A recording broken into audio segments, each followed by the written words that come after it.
Olá pessoal, aqui Miquel Sousa do canal Jogos no Tabuleiro e hoje vamos fazer aqui a análise do Paladins of the West Kingdom.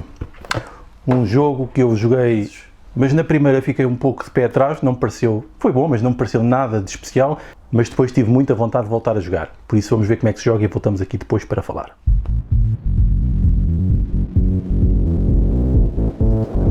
Eu já adiantei aqui no player board individual, portanto vão colocar estas casinhas azuis que são os desenvolvimentos nesta parte, vão colocar aqui os vossos missionários, os vossos monges nesta parte, nas commissions, e as vossas guarnições militares, que são estes edifícios vermelhos, a tapar cada um dos espaços aqui. Aqui estes vasos que representam a absolvição, provavelmente algum batismo, alguma coisa do género, vão colocar aqui com os números virados para cima de ordem crescente. Os vossos, isto é o vosso tracking, o vosso ranking da fé militar e comercial, vão pôr em 0. Cada jogador vai receber 3 moedas e uma provisão, para começar, guarda aqui. Aliás, vou pôr aqui ao lado, para se perceber o que é que são os recursos de cada jogador. Depois, vamos ver aqui para quantos jogadores é que vamos jogar, para definir aqui o limite da Inquisição. Vamos imaginar que estamos a jogar a 2, portanto ficam aqui 5 moedas. Vamos pegar nas cartas das missões do rei, vamos colocar aqui 3, vai ser diferente cada jogo, ou seja, sobram sempre 3, o que é bom, dá variabilidade, e depois os favores do rei, que também são mais do que os que estão disponíveis, de forma aleatória vamos colocar aqui, e sobram também 5. Eu estou a pô-los visíveis, mas não se devem pôr visíveis, é só para vermos as diferenças, mas vamos virá-los, porque o jogo começa com eles virados, porque isto vai marcar também o avanço das rondas, ou seja, a cada ronda isto vai abrir, e está aqui em cima o número de rondas. O jogo vai ter 7 rondas, e nesta abrem 2 ao mesmo tempo, é a diferença. De resto é sempre uma por ronda, vai abrindo à medida que o jogo vai progredindo, sendo que aqui serve como objetivos, o que significa que à terceira ronda já temos todos os objetivos definidos para o jogo, e depois isto são ações bónus. É uma mecânica de nos poder dar os objetivos inicialmente para nos podermos depois focar neles ao longo do jogo. Depois faz parte também do setup, pegarmos aqui nestes assistentes, são muito semelhantes àqueles que vão encontrar no Architects of the West Kingdom. Não é exatamente igual, mas o princípio é o mesmo. Basicamente são melhorias ou ações adicionais que vocês têm, mais poderosas, e depois vão pegar também nos invasores, penso que é assim que são representados, os invasores, e vão colocá-los aqui. Isto também é tudo baralhado, vão haver muitos, nunca vão sair todos no mesmo jogo, e basicamente o setup está praticamente pronto. Os jogadores vão receber o seu baralho, que são iguais, todos os jogadores têm o mesmo baralho, mas não vão receber isto na mesma ordem. No fundo são habilidades especiais ou potenciais especiais que vocês têm em cada ronda, que vos dá mais trabalhadores, mais poder e também uma habilidade especial. Vamos pôr aqui tudo como se fosse para 2 jogadores, e então o que é que vai acontecer? O início do jogo vai começar, e de cada ronda também, vamos aqui às cartas de taberna e vamos revelar sempre mais uma do que o número de jogadores. Portanto, vamos ter aqui 1, 2, 3. Hipoteticamente estamos a jogar 2. Portanto, o primeiro jogador, e o jogador vai passando de ronda para ronda, vai escolher uma destas. E isto significa o tipo de trabalhadores que os jogadores vão ter por turno. Aqui os trabalhadores têm várias cores, existem estas 6 cores que não estão associadas aos jogadores, mas estão associados àquilo que os trabalhadores representam. Por exemplo, o azul são os trabalhadores, os camponeses medievais, vamos chamar-lhes assim. Os verdes são os exploradores, em inglês está scouts, nem sei bem como é que é traduzir isto para português. Chamamos de exploradores, que vão explorar coisas, basicamente. Depois temos os azuis, que são os mercadores. Temos os vermelhos, que são os guerreiros, temos os pretos, que são os padres ou sacerdotes, e os roxos, que são os criminosos. E basicamente estes são os trabalhadores que nós vamos ter que alocar, que representam a especialidade que cada um pode fazer, que depois tematicamente se relaciona com as atividades, como vamos ver. Estas cartas representam o tipo de trabalhadores que o jogador pode levar. Ele escolhe uma carta, por exemplo, escolhi esta, e ia receber para este turno 2 brancos, 2 trabalhadores normais, e 2 vermelhos, 2 guerreiros. Colocava aqui de lado, eram os trabalhadores que eu tinha para o turno, isto era descartado. o outro jogador ia escolher e ia sobrar uma aqui fora. Cada um recebia isto, depois cada um do seu baralho, depois de ter sido baralhadas as ações, tira 3 cartas e das 3 vai escolher uma. Então, qual é que é a estrutura das cartas? Aqui está os trabalhadores adicionais que nós recebemos. Por exemplo, se eu tivesse escolhido este, ia receber mais um verde e mais um vermelho para adicionar aos meus trabalhadores que tinha disponíveis. E depois vou ter aqui um avanço temporário, isto depois volta atrás no final da ronda, de 3 de poder militar e 1 de fé. E então já mudou aqui também o meu ranking que me permite desbloquear ações. Isto era se eu tivesse escolhido este, depois podia ter escolhido outro. Ou seja, eu vou escolher um, o outro vai para o fundo do baralho, vou colocar aqui um qualquer no fundo do baralho, e o outro fica no topo para eu saber que carta vem a seguir. Então eu coloco aqui, todos fazem isto ao mesmo tempo, e então vamos passar às ações propriamente ditas. E é aqui que os jogadores jogam um de cada vez, segundo a ordem de jogo. E para isto nada melhor do que explicar as ações que estão aqui no tabuleiro. Vamos aproximar aqui um para ajudar mais. Então basicamente vocês estão a ver já isto aqui destapado, ou seja, com os benefícios que vão ganhar, mas isto tem edifícios por cima que estão tapados. Mas vamos explicar as ações. Por exemplo, Develop, eu posso colocar aqui quaisquer trabalhadores de qualquer cor, como não tem cor é qualquer um, não interessa, e vou pagar 4 moedas para poder pegar numa casa destas e colocar numa qualquer localização que tenha aqui o quadrado tracejado. Existem várias, não podemos encher totalmente as localizações, algumas que não permitem, e aqui não dá para pôr, só dá para pôr neste sítio. Portanto, eu escolho um e coloco, por exemplo, tapando, o que significa que a próxima ação, a próxima commission que eu fizer, já não tenho que pagar estes 3, mas tenho que pagar apenas estes 2. E como libertei daqui, o que liberta ganha esse benefício, portanto eu ia ganhar um trabalhador branco. E é sempre a lógica do jogo. Como é que funcionaria aqui? No antes, se eu gastar só um, ganho uma, se eu gastar os 2, ganho as 3. Aqui, se eu gastar só um, posso ir aqui acima, descartar uma destas cartas. Vamos ver, estas estão aqui, são outras. Descartar significa receber isto que está aqui em baixo. Ignoramos isto e recebemos isto. No entanto, temos sempre de pagar as moedas onde a carta está, ou então apanhar uma negativa preta de dívida, que está ali, já explico, para o receber. E ele é descartado e ganhamos imediatamente o benefício. No entanto, se colocarmos 2, ou só um deles, aqui temos a opção de colocar um ou outro, ou os 2 ao mesmo tempo, ou seja, podemos fazer uma ação ou outra, ou as duas, mas se fizermos uma vez não podemos voltar a repetir. Esta era descartar a carta para ganhar o benefício, esta é ganhar permanentemente a carta. E o que é que isso quer dizer? Então já vamos aqui ver as ações de baixo. Vamos ver aqui, por exemplo, esta.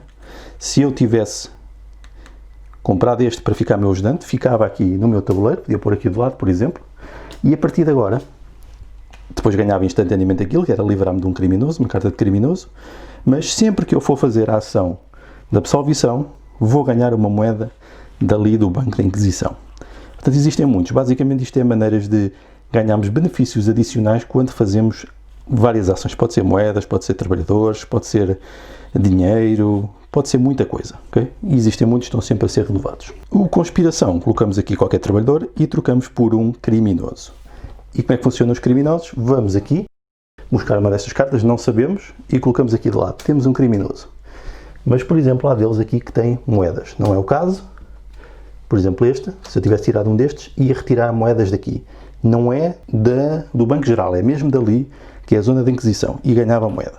Porque quando alguém esgotar todas as moedas, normalmente é quando acontece, quando vai buscar criminosos e depois isto esgota, acontece uma Inquisição. E nas Inquisições é simples, vamos ver quem é que tem mais criminosos, quantidade de cartas, com ou sem moedas, e quem tiver mais criminosos vai ganhar uma carta de dívida, que vale 3 pontos negativos. Ela pode ser convertida, mas inicialmente vale 3 pontos negativos e fica aqui de lado. E também vai perder metade das cartas arredondadas para baixo. Portanto, se tivesse 3 ia perder 1 e é aqui para o descarte. E esta é a ação de Inquisição que vai acontecer durante o jogo muitas vezes. E é algo que é importante e está relacionado com os criminosos. No entanto, os criminosos, os roxos, se vocês repararem, não há nenhum sítio roxo. Isto significa que este trabalhador pode ser usado em qualquer localização para substituir qualquer cor de trabalhador. Portanto, é aqui tem um aspecto negativo, mas tem um aspecto positivo e um push your luck, de pressionar a sorte, porque podemos receber moedas quando os recebemos. Também é interessante nesse aspecto.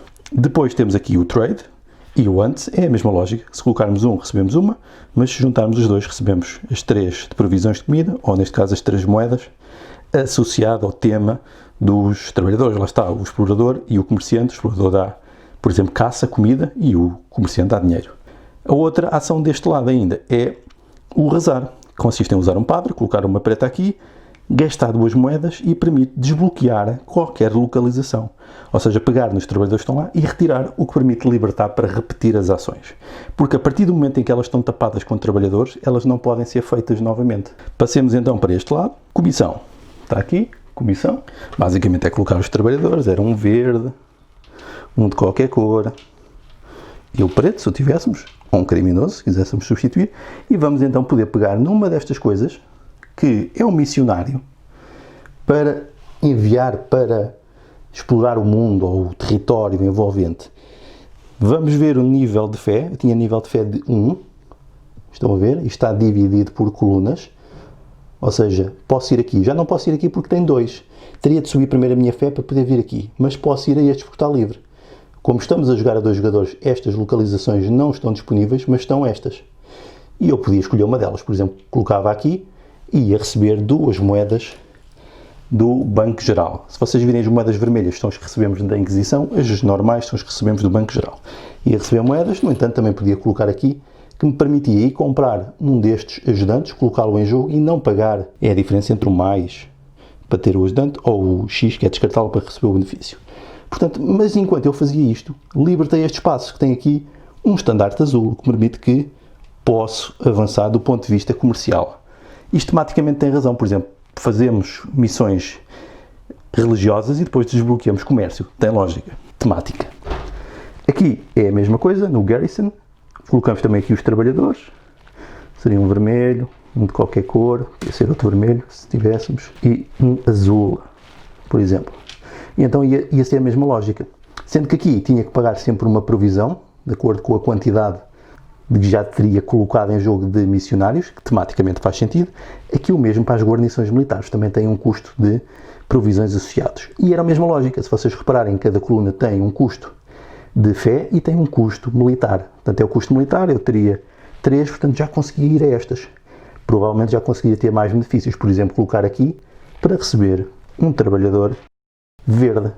E, como libertou um estandarte preto, ia subir também na fé mais 1. Tematicamente também faz sentido, a zona está mais segura do ponto de vista militar, logo os pregadores da fé podem avançar mais. Tematicamente faz sentido, custa também previsões. Outro lado, as fortificações. Também vamos colocar aqui trabalhadores e vamos tirar aqui uma carta. Aqui não sabemos o que é que vai sair e normalmente sai sempre um de poder militar, que colocamos aqui em cima, faz-me subir e dá-me outro benefício. Neste caso era um trabalhador branco e um preto. Tem de respeitar também o requisito do comércio. Tinha um, portanto dava perfeitamente, e tinha que gastar provisões para poder colocar. Senão não podia fazer a ação, isto depois vai crescendo e até vai dar pontos de vitória. Depois temos aqui o absolvição. Nós também colocamos aqui os trabalhadores, por exemplo, podia ser assim, o roxo pode entrar no azul. Eu ia ter que gastar uma moeda para poder pegar nisto. Aqui está o requisito, é 0. Eu tenho, portanto, tenho suficiente. Então vou colocá-lo para aqui e vou escolher uma destas coisas para tapar e ganhar o benefício. Podia ser, por exemplo, colocar ali e libertar este espaço para numa próxima jogada poder fazer novamente uma fortificação. Podia ser qualquer uma delas. Sendo que, por exemplo, nestas, em que tem um X com a carta roxa, imaginem que eu tinha um criminoso, era uma maneira de eu me livrar dele. Imaginem que eu tinha uma dívida por pagar com 3, se eu colocasse aqui, é o símbolo de virar, ou seja, em vez de dar 3 pontos negativos, passava a dar 1 ponto positivo. E permite-me sempre libertar mais um criminoso, ou seja, absolvê-lo. Ou seja, é uma boa maneira de limpar também isso. Depois temos aqui também o ataque e a conversão que se relaciona com estas cartas de baixo.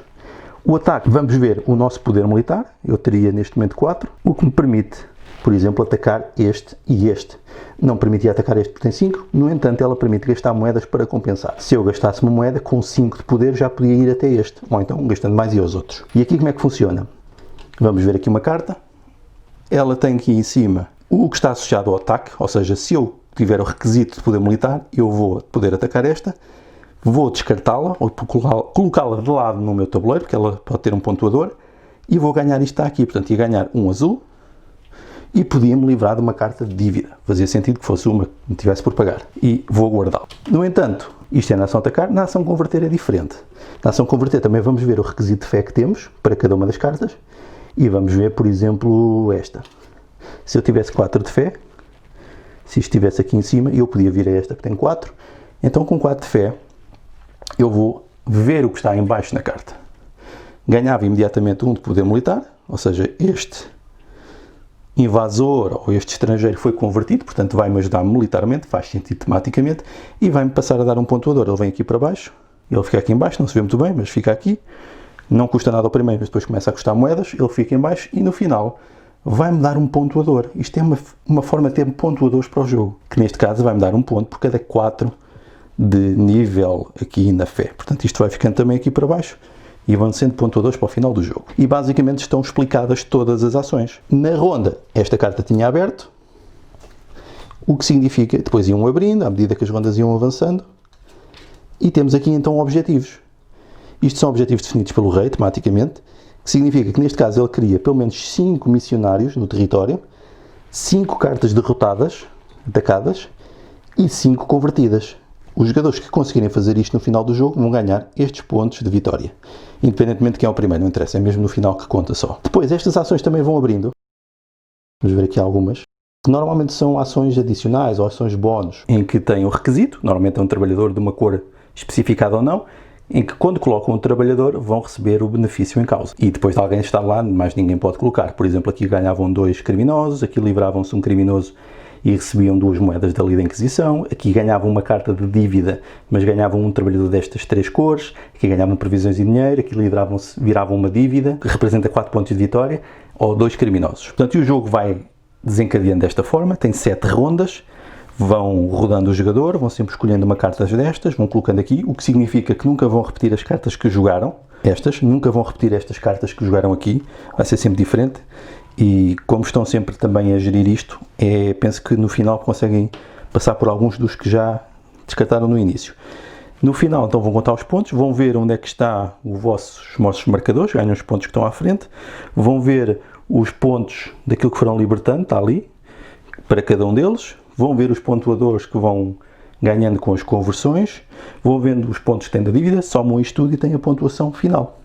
O jogo tem um modo solo, que funciona de modo diferente à ativação do jogador virtual e provavelmente justificará outro vídeo específico para isso. Sendo que na renovação de cada ronda, esta carta sai sempre, tal como esta, elas avançam e são substituídas. E basicamente é assim que se joga Paladins of the West Kingdom. Ok, é mais ou menos assim que se joga Paladins of the West Kingdom. Vamos então falar aqui dos componentes. A nível de componentes eu acho que está muito bem mesmo. Temos um jogo que podiam ser simplesmente cubos, que podiam ser componentes indiferenciados e que não ajudaria a levar para a narrativa que se quer gerar, embora isso possa ser totalmente ignorado e o jogo jogado apenas pelo sistema em si. Isso é uma coisa que acontece muito em muitos Eurogames e acontece obviamente neste. A nível dos componentes, portanto, está muito bem, acho que os recursos estão bem representados, os pequenos meeples, os pequenos componentes em madeira estão ótimos, eu gosto disso pessoalmente, e tem a grande vantagem de tudo caber numa caixa que é, lá está, bastante pequena, não é? Para um jogo que tem muita coisa e que ocupa até bastante espaço de mesa. Portanto, estamos a falar de um jogo já com alguma complexidade. Não é muito complexo, mas tem alguma complexidade. E por falar em complexidade, do ponto de vista da complexidade, eu acho que pode ser um bocado enganadora, por vários aspectos. Para já não é muito complicado, apesar de ter muitos elementos para introduzir de uma só vez. Embora algumas das mecânicas que são implementadas são coisas que nós vimos, parece que tudo soa familiar de outros jogos. E basicamente é uma espécie de worker placement, mas será provavelmente mais action points. Neste caso, porque não há uma renovação dos trabalhadores que nós temos, que é uma coisa que caracteriza esta mecânica, porque são action points que estão sempre a variar de jogo para jogo. Não há propriamente um motor de produção para os fazer, para além de ter motor de produção e ações em cadeia ou em cascata, nas cartas que nós podemos comprar para gerar então essa espécie de motor. Portanto, tem também isso. Tem, obviamente, Set Collection, que é uma coisa que está praticamente associada a quase todos os jogos, sempre com mecânica secundária, ou seja, se fizermos combinações ganhamos pontos, mas é é o worker placement no sentido em que também bloqueamos espaços. Aí tem essa sensação do worker placement. Também por isso e porque eles quiseram representar os recursos pelos próprios trabalhadores. Portanto, o jogo tem várias moedas, entre aspas. Tem os trabalhadores, os 6 tipos, embora só sejam 5, o outro é um joker, que é o criminoso, e depois temos também as moedas e as provisões. Portanto, temos vários recursos para gerir no próprio jogo. E temos cartas com várias utilizações também, que também ajuda a dar diversidade ao jogo também. A arte gráfica, eu acho que está muito bem, está apelativo, está vibrante, cativa. No entanto, aqui tenho que fazer uma crítica. Apesar de eu gostar muito da arte gráfica, no entanto, vamos olhar para isto. Estão a ver isto? Cavaleiros com este tipo de armaduras, este tipo de equipamento, este tipo de coisas. Isto não é desta época. O jogo supostamente, e o jogo tem tema, está a referir, vamos chamar-lhe o início o reino dos francos. Aqui, o jogo diz mesmo que é em 900 depois de Cristo, ou seja, estamos aqui no Império dos Francos, que está relacionado com o Sacro Império Romano-Germânico. Estamos aqui no início da Idade Média, temos de chamar-lhe isso, bom, a caminhar para meados, mas no início. E nesta altura não eram este tipo de armaduras que nós vemos, não era assim. Isto são armaduras do final da Idade Média. Portanto, eu fico um bocado decepcionado com isso, porque tematicamente pode causar alguma confusão. Ou seja, a Idade Média não foi toda igual, as armaduras não eram todas iguais, e isto, tendo um excelente trabalho gráfico do autor, no entanto, eu acho que não enquadra no tema e pode ser chato por isso. Mas pode ser apenas uma implicação minha, pelo meu gosto pela história. No entanto, fiquei um bocado surpreendido com isso, com esse tipo de vestimenta. E penso que nos Viscondes também acontece isso, porque supostamente o jogo tem uma narrativa, tem um tema. São os paladinos, que são a tropa de elite do rei dos francos, ou do Sacro Império Romano-Germânico, que são estes guerreiros que vão para tentar defender estas barreiras do reino, que são as barreiras contra os pagãos, que ainda existia na altura, especialmente ao Oriente, também ao Oriente mais a Sul, o Império Bizantino, e depois também os impérios dos califados muçulmanos, que também estavam a avançar, e todos eles tiveram conflitos com estes reinos francos. E, portanto, isso requeria essa altura em que se estava a consolidar o reino, mas que era ameaçado por muitas fronteiras. A nível da curva de aprendizagem, eu acho que tem um bocado de curva de aprendizagem, embora esteja relacionada com a eficiência. Nós conseguimos jogar bem o jogo, de início, não tem nada de muito estranho a partir do momento em que percebemos algumas regras e vamos aprendendo à medida que o jogo se vai desenrolando, porque basicamente estamos a repetir as ações várias vezes, mas cada vez mais poderosas e cada vez mais ações de cada vez. Basicamente é isso, porque fazemos ações em cadeia, em cascata, em cadeamentos que são cada vez mais poderosos, portanto isso ajuda a aprender o jogo. No entanto, jogar de modo eficiente, eu acho que demora algumas partidas. Eu posso-vos dizer que terá sido só a 4ª partida que eu joguei, e depois também joguei isto a modo solo, 4ª, 5ª, já não sei bem, que eu comecei realmente a conseguir ser competitivo a jogar o jogo. Portanto, não é muito óbvio o que é bom para um jogo para explorar. E mesmo agora sendo mais claro que caminhos é que eu posso tomar, eu diria que o jogo é sempre diferente, porque tem várias coisas que vão mudando, e isto relaciona-se também com a replicabilidade. A nível da replicabilidade, nós temos coisas que mudam sempre, por exemplo, as cartas de taberna, que é o que determina que trabalhadores é que vamos ter por turno, são sempre diferentes. O que sai no nosso próprio baralho de paladinos também é diferente. Os ajudantes e os invasores também são diferentes, e isto tudo combinado ajuda a que cada jogo seja diferente, embora seja sempre a mesma coisa, não é o mesmo sistema de pontuação.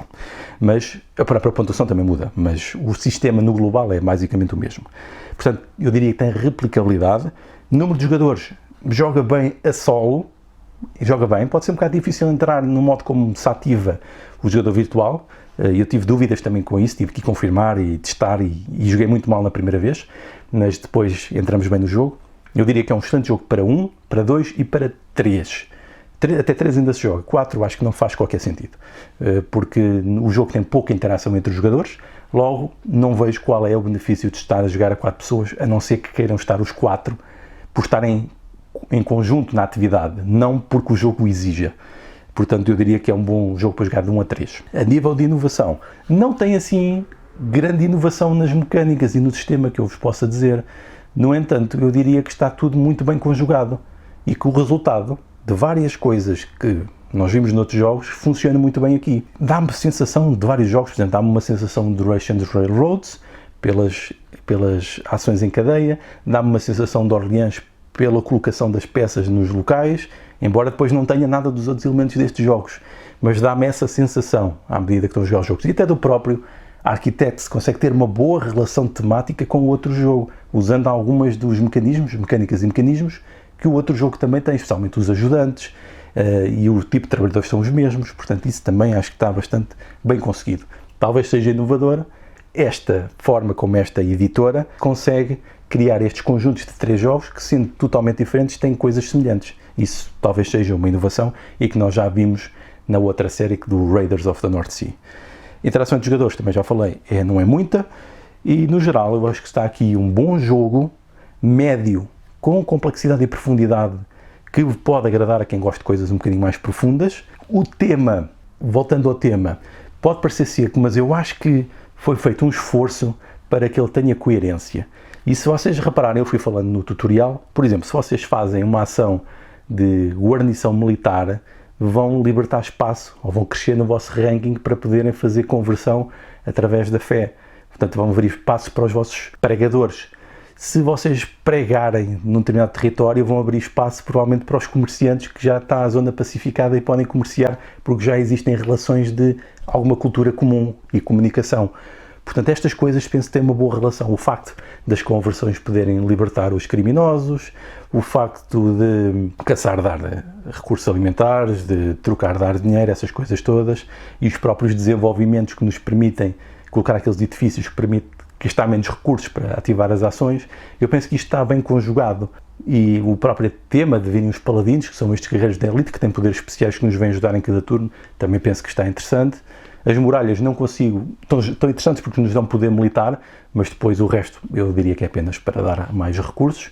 As tabernas também está interessante como sítio onde vamos recrutar os trabalhadores. Os próprios ajudantes também têm tematicamente relação com o que eles são na realidade. Os próprios invasores, se nós os convertemos, então ficam do nosso lado, aumentam-nos o poder militar e dão-nos mais pontuadores, ou então se os derrotamos, dão um benefício instantâneo. Tudo isto, apesar de podermos transferir isto tudo e ficar apenas com o esqueleto do jogo, que é quase uma folha de Excel, não é? Claro que uma folha complicada, mas eu acho que existiu aqui uma tentativa de conseguir gerar uma narrativa. Agora tudo dependerá dos jogadores se a vão gerar ou não. Podem querer gerar ou não, e eu penso que isso é bom porque permite agradar a vários perfis, ou pelo menos tentar agradar a vários perfis. Outra coisa também importante é a ativação do sistema de jogo. Eu notei que é uma coisa que pode acontecer e acontece em alguns jogos, é que quando estamos a receber os benefícios podemos nos esquecer deles. E isso acontece porque, por exemplo, temos muitas coisas para registar, e especialmente se tivermos os ajudantes, porque recebemos benefícios quando fazemos determinada coisa, temos que os colocar numa posição certa para nos ajudar a reler isso, e podemos nos esquecer de receber os nossos benefícios, o que é uma chatice, porque isso depois tem impactos grandes no jogo, porque o jogo está feito para nós podermos beneficiar disso. Isso é um problema que eu não sei como é que se pode resolver, mas realmente pode acontecer, e já me aconteceu muitas vezes, o facto de me poder ter esquecido de ganhar algum tipo de benefício, e depois isto gera situações desagradáveis durante o próprio fluir do jogo. É que o jogo pode ter algum tempo demorado a fazer o setup, ou seja, a disposição inicial do jogo para jogar. Por isso é que nós usamos a palavra setup. Dizer isto desta forma é muito comprido. Dá trabalho a dizer, e setup realmente funciona muito bem.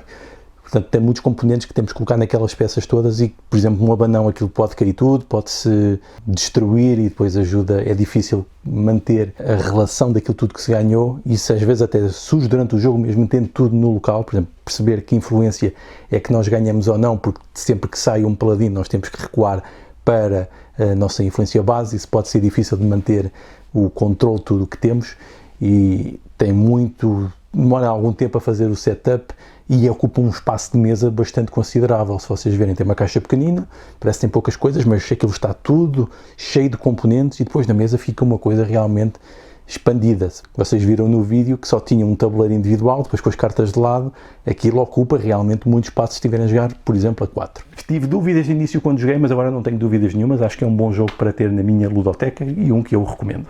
Então vá, adeus!